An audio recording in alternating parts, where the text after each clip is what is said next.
좀 믿기 어려운 사항인데, 그런데 이게 사실입니다. 자, 김진욱 공수처장에 대해서 경찰이 수사를 하게 되었습니다.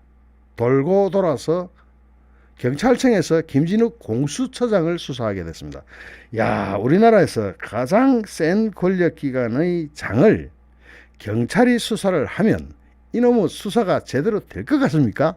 여러분 되리라고 보십니까? 정말 김진욱 공수처장에 대한 청탁금지법, 이른바 김영란법 위반 의혹에 대한 수사를 서울경찰청 반부패 공공범죄수사대가 맡게 되었습니다. 일선 경찰서에 배정이 됐다가 상급 수사기관으로 인계가 된 겁니다. 김진욱 처장 의혹에 대한 고발 사건을 조사해온 서울 종로서 관계자는 김진욱 처장 고발 건을 서울경찰청으로 인계했다고 발표했습니다. 인계 이유에 대해서는 검경 수사권 조정 과정에서 주요 사건과 사회적 이목을 끄는 사건의 경우 수사 상황을 지방청에 보고하고 수사도 할 수 있게 하는 지침에 따른 것이라고 합니다. 어쨌든 서울 종로서에서 부담이 많이 됐던 모양입니다. 경찰 본청으로 올렸네요. 상대가 김진욱 공수처장입니다. 당초 이 사건은 검찰에 고발이 됐습니다. 이 고발인이 또 누구냐면은 투기자본감시센터에서 고발했어요. 투기자본감시센터에서 지난달 18일 부정청탁 및 금품 등 수수의 금지에 관한 법률 위반 혐의로 김진욱 처장을 대검찰청에 고발했는데, 김진욱 처장이 헌법재판소에 재직할 당시에 코스닥 상장사 주식을 취득하는 과정에서 부당한 시세 차익을 얻었다고 주장하면서 고발을 했습니다. 하지만 새로운 검찰청법에 따르는 검사의 수사 개시 범위에 공수처장이 없습니다. 수사를 개시하는 수사 개시권이라고 있죠. 거기에 검찰의 수사 개시권에 공수처장이 없어요. 누가 빼놨는지 희한하게 홀라당 빼놨네요. 그렇게 되면은 수사 개시는 경찰청에서 하고 수사 지휘를 맡는 거죠. 검찰이 수사 지휘 이거 맞는지도 모르겠습니다만은 하도 검경 수사권 조정이 배꼽 빠지게 돼 있으니까, 그래서 검찰은 고민을 하다가 이걸 종로경찰서로 이관을 시켰습니다. 이후 시민단체는, 이 투기자본감시센터는 경찰에다가 일선 경찰서에서 하지 말고 경찰청 본선으로 수사를 옮겨라 라는 의견서를 제출했습니다. 왜 이런 의견서가 갔냐면, 이용구 법무부 차관 사건 등을 보면은 일선 경찰서가 고위직 피의자에 대한 소환조사나 압수수색 등의 수사를 진행하기 어렵다고 판단한다. 김진욱 처장은 대통령이 임명한 고위인사이기 때문에 반드시 경찰청 본청 차원의 수사가 이루어져야 된다. 자, 경찰청에 졸지에 호박이 굴러 들어갔습니다. 수사 어떻게 할 겁니까? 제대로 할 겁니까? 아니면 또 이걸 덮을 겁니까? 애매하게 됐습니다.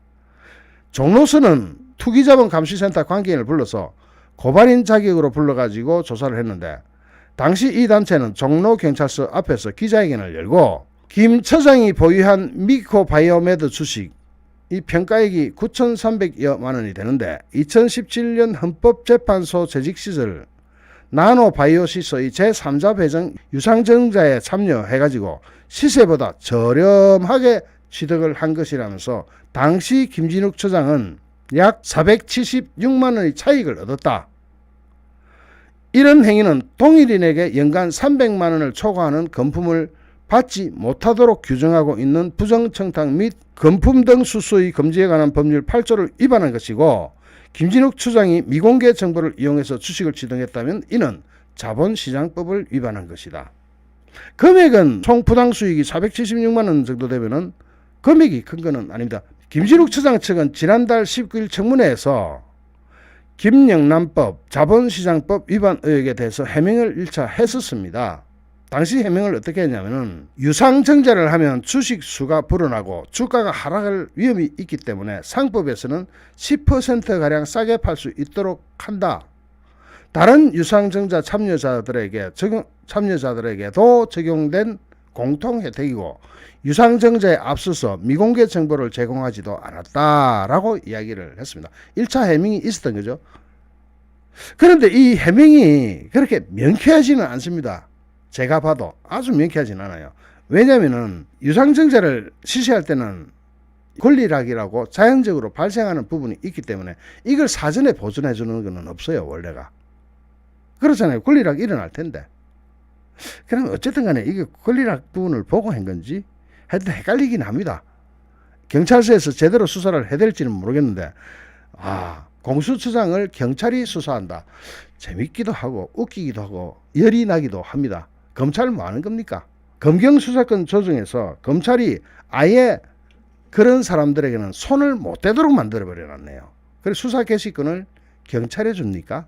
검경수사권 조정 이후 주요 사건의 이관이 이어지고 있는데 박원순 전 서울시장의 성추행 혐의 피소 관련 내용을 유출해서 피해자의 명예를 훼손한 혐의로 고발된 남인순 민주당 의원과 김영순 전 한국여성단체연합 상임대표에 대한 수사도 돌고 돌다가 서울경찰청이 맡게 됐습니다. 이거는 또 사법준비생 모임이 지난달 1일에 대검찰청의 수사를 의뢰한 사건인데 대검은 이 사건을 처음 받아가지고 박원순 시장 피소 유출 의혹을 수사한 서울 북부지검으로 넘겼고 이 사건이 어디로 가는지 봅시다. 서울 북부지검으로 일단 넘겼는데 이게 다시 서울 남부지검으로 이관이 돼가지고 남부지검 고발 사건으로 전환됐다가 남부지검은 검경수사권 조정에 따라서 피의자의 주거지와 범죄지를 관할하는 서울 영등포 경찰서로 이관시켰고 결국 영등포 경찰서가 이것을 서울경찰청으로 던지면서 서울경찰청에서 받은 겁니다. 자, 제일 먼저 대검, 서울 북부지검, 서울 남부지검, 영등포 경찰서, 그 다음에 경찰청 5번을 돌아다녔습니다. 사건 하나가. 결국 서울경찰청 본청이 이것을 담당하게 됐는데 서울청은 해당 사건을 반부패 공공범죄수사대에 배당했습니다. 야, 경찰청이 이렇게 굵직굵직한 사건들을 수사할 능력이 있습니까? 능력은 능력이라 치고 경험이 있습니까? 경찰청 관계자는 최근 유명인이나 사회 주요 인물들에 대한 심도 있는 조사를 위해서 지방청 중심의 책임 조사를 하게 되는 경우가 늘어나고 있다고 말했는데 능력이 있는지도 의문이고 이런 굵은 사건들을 처리한 경험이 있는지도 의문입니다. 공수처장을 경찰이 수사해요. 뭐 하지 말라는 법은 없습니다. 잘 하겠죠. 한번 결과를 두고 보고 제대로 안 나올 경우에는 경찰청이 있는 경찰청이 요걸 좀 얻어먹을 텐데